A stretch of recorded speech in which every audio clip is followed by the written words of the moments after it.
vambora para o Pontos vídeo. conquistados em 24, com um detalhe, com a mesma pontuação do quinto e do sexto colocado. Ou seja, tá brigando diretamente por Libertadores no ano que vem. Fora de campo é que as coisas vão se complicando a cada dia. O Lucas Moura não jogou no domingo à noite contra o Atlético porque vai seguir um cronograma especial ainda de recuperação daquela lesão no Allianz Parque no dia 10 de março, semifinal do Campeonato Paulista. De lá pra cá ele jogou 6 partidas, todas entrando no decorrer do jogo. Quando todos aguardavam que ele tivesse totalmente recuperado, ele vai fazer esse cronograma porque ainda sente um pequeno desconforto. Ele só volta depois da parada da data FIFA contra o Botafogo no último jogo antes da Libertadores. Não enfrenta o Cruzeiro no próximo final de semana. O Marcos Antônio, que tinha até chance de ser convocado, teve uma lesão muscular no posterior da coxa esquerda, vai parar por pelo menos de 10 a 15 dias, está fora do jogo contra o Cruzeiro e também deve voltar contra o Botafogo. E a situação mais inusitada está no setor ofensivo. Caleri no começo do ano, Rian Francisco recentemente e André Silva ontem, todos com problemas no joelho. Caleri e Rian passaram por cirurgias, o Caleri pode voltar em dezembro, vai depender agora com essa antecipação do Campeonato Brasileiro, já é dúvida se ele joga nesta temporada, e o Rian Francisco só no ano que vem. O André Silva fez exame, se foi um rompimento total, ele vai passar pela mesma cirurgia. Se foi parcial, deve perder 90 dias e perde praticamente o restante da temporada. É o jogador que tem o maior número de gols em 2025 com a camisa do São Paulo. Resta o Dineno para o ataque, ou o São Paulo vai ter que arrumar dinheiro e pensar numa contratação de urgência para o comando do ataque durante essas fases decisivas da Copa Libertadores e também do Campeonato Brasileiro. E uma última informação que não é boa, o Tolói tá tudo certo, vai ser apresentado essa semana. O Mailton, que vinha voando na Chapecoense, a condição física não seria problema para estrear. O Mailton teve que rescindir o contrato com a Chape de empréstimo, só que ele não consegue ser novamente registrado no Metalist, clube que está vendendo ele para o São Paulo. Por quê? Porque o time ucraniano está com transfer ban da FIFA. Então o São Paulo tem que esperar o Metalist conseguir uma autorização especial da FIFA para fazer esse registro ali momentâneo, factual, e esse registro passar a ser uma venda para o São Paulo, para que o Mailton possa ser apresentado e possa estrear. Há otimismo que aconteça nessa semana, mas não é uma certeza, Marcela. Então, em relação ao caso, né, em relação ao fato, mas tá aí a informação para vocês. Abre aspas para Júlio Casares. Tivemos um desacordo no entendimento do pagamento das parcelas, mas nós regularizamos toda a situação do São Paulo. Fecha aspas, são as aspas aí de Júlio Casares, o presidente do clube. O São Paulo sairá, portanto, do transfer ban nas próximas horas. Poderá ter aí Mailton registrado, ainda falta um acerto ali por parte do Metalist, um envio de, enfim, documentação, rescisão contratual, mas o São Paulo, então, deu uma apaziguada na situação. E aí, de novo, queria comentar, né? Já dei minha informação, agora passar um pouco de, também, ponto de vista, opinião. Entendo, acho válido o que foi pago, é ótimo que tenha sido pago, mas não pode deixar chegar nesse ponto para um clube da história do São Paulo Futebol Clube. Eu não acho que seja qualquer coisa esse transfer ban, acho que é sério para a história do São Paulo, fica uma mancha de, assim, credibilidade para o mercado, não pode deixar correr. Então, cai de manhã o transfer ban e aí de tarde você arruma o dinheiro. Então, assim, teria que ter sido feito antes isso para não perder o prazo, mas ao menos aí, dentre os males, o menor. E o São Paulo fez esse pagamento, fica a informação para você, mais uma vez com exclusividade aqui no Arquibancada Tricolor. O São Paulo,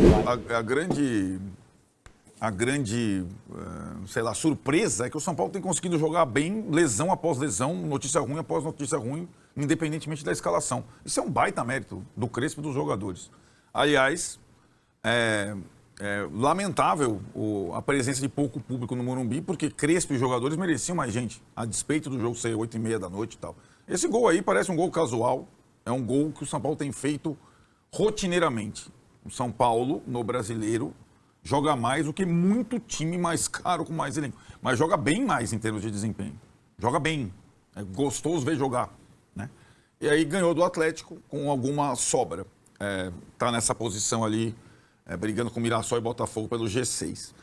Passou também na Libertadores. Quando acabou o jogo da Libertadores, aí falou, agora nós vamos lá para questões médicas e extracampo do São Paulo. Quando acabou o jogo da Libertadores contra o Atlético Nacional, batalha nos pênaltis, a impressão era, passou, agora tem fechamento da janela, inscrição de jogadores, recuperação de outros que estão fora. O São Paulo possivelmente estará mais forte contra a LDU. Não está. Começou a dar tudo errado, né? Então o Lucas, que era o cara que depois do jogo do Atlético Nacional poderia, numa evolução, começar a jogar. Voltou a sentir, provavelmente, vamos agora caso a caso, provavelmente vai até o final da temporada ficar tratando para jogar 2 ou 3 jogos específicos, como foi contra o Atlético Nacional, vai ser assim contra a LDU, e depois, quando acabar a temporada, vão decidir se vão operá-lo ou não, se é caso de cirurgia ou não, porque ainda não é uma certeza. Não está nem muito claro, né? Então, mas isso não garante desempenho. Não, nenhum. Porque ele fica fora tanto tempo. Quando Exato, volta, ele não ganha volta... ritmo. Mas é aquilo, né, Mancini? É aquilo. Não, o problema é grave. Claro, não garante desempenho. Agora, assim, ele vai ficar numa situação de entrar num jogo e bater um pênalti que classifica o time como ele fez. E ele tem condições. Como ele fez isso, né? Contra o Atlético Nacional. Oscar, que está afastado há um tempão desde o jogo contra o Corinthians. Mais grave do que parecia o problema dele. Era um problema na vértebra, coluna, agora já estão falando em outras situações. Provavelmente não joga mais esse ano. O São Paulo precisa esclarecer o caso. Então, nós estamos falando dos 2 jogadores mais caros do time. O terceiro é o Caleri, que não joga mais essa temporada.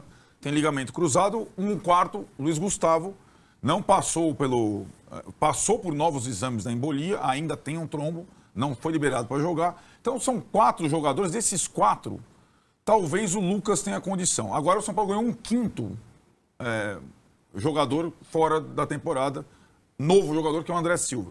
Então ele sai com um problema no joelho. A decisão de operá-lo ou não é mais uma decisão aí agora pro atleta, se é melhor ou não, porque se não operar, o tratamento conservador de cerca de 3 meses, ele está fora da temporada. O São Paulo simplesmente perde os 3 centroavantes com problema no joelho na temporada. O Caleri, o Rian e o André. Então, Marcos Antônio, quando é problema muscular, Marcos Antônio, Wendel, Orboleda, você fala, não, isso aí daqui a 3 semanas volta. Um problema muscular já virou peanuts. Né? Mas o incrível é que o São Paulo está levando a temporada com um elenco curto, sem muito investimento e perdendo jogadores-chave para o resto da temporada, mês a mês. Agora, o que fazer? Você tem poucos dias até o fechamento da janela, dia 2. A ideia do São Paulo, depois da situação do André, era tentar, sem dinheiro, nessa base de contratos Tolói, Mailton, encontrar um jogador para o ataque, já que você perdeu os 3 centroavantes. Tem o Dineno, que chegou vindo de uma cirurgia do joelho, então, 4º centroavante com problema no joelho, e que ainda não conseguiu jogar. E aí, o que acontece? Ameriotti. O ano do São Paulo, em termos de investimento, ele é pífio, perto do mercado nacional. Então, mas aí você quer uma transferban. Esse é um mistério. Não, mas tudo bem, eu estou concordando com vocês. Eu acho que o Casares tem que dar... O Casares, se ele não coloca... Ainda tem o negócio do Marinax aí, hein? Na jogada. Né? Se fosse um clube forte, com oposição, ele correria risco de ter um impeachment também no final do ano, se ele não apresentasse claras... provas de saneamento financeiro e tudo mais. É que lá ele reina lá sozinho. Ninguém mexe nele, ele faz lá o clubinho social dele. É um desastre a administração Casares. É um desastre. A surpresa é o time estar sobrevivendo à administração Casares nesse ano. Inclusive, com o detalhe interessante de ter gente no Morumbi sabotando a Barra Funda. Além de tudo. Esse é o seu cenário do São Paulo. Eu peguei a flanela. Eu acho que esteja faltando transparência. Porque o Lucas... A gente falou aqui muitas vezes, o Lucas sentia um belisco no joelho. Então ele não tinha segurança de avançar. Isso foi a primeira lesão na queda no Allianz Parque. Não foi uma lesão ligamentar, não foi uma lesão por causa do tornozelo do joelho. Foi na queda que ele teve da pancada, ele teve esse trauma. Isso criou o problema no joelho. Ele voltou no dia 6 de maio contra o Aliança e sentiu a mesma lesão e por isso ele ficou parado de maio até depois da Copa do Mundo de Clubes, e foi voltando gradualmente. Primeiro 21 minutos, depois 34, depois um tempo inteiro, depois a gente achou que ele podia jogar os 60 minutos contra o Nacional de Medellín. Na terça-feira ele jogou só 30 minutos, depois entrou os 14 do segundo tempo. E aí você imagina, então ele vai voltar no domingo contra o Atlético. Só que como ele teve o desgaste de 4 jogos seguidos, acho que a gente tem que esperar mais uma rodada, para entender se houve um agravamento e perguntar se houve um agravamento, e o Crespo vai dizer, isso são com os doutores, os médicos, não tenho que falar sobre isso. Você tem que perguntar ao médico. Ou se foi uma precaução porque jogou, mesmo sem jogar 90 minutos, ele jogou 4 jogos seguidos. Eu acho justo pensar que ele tenha descansado no jogo contra o Atlético.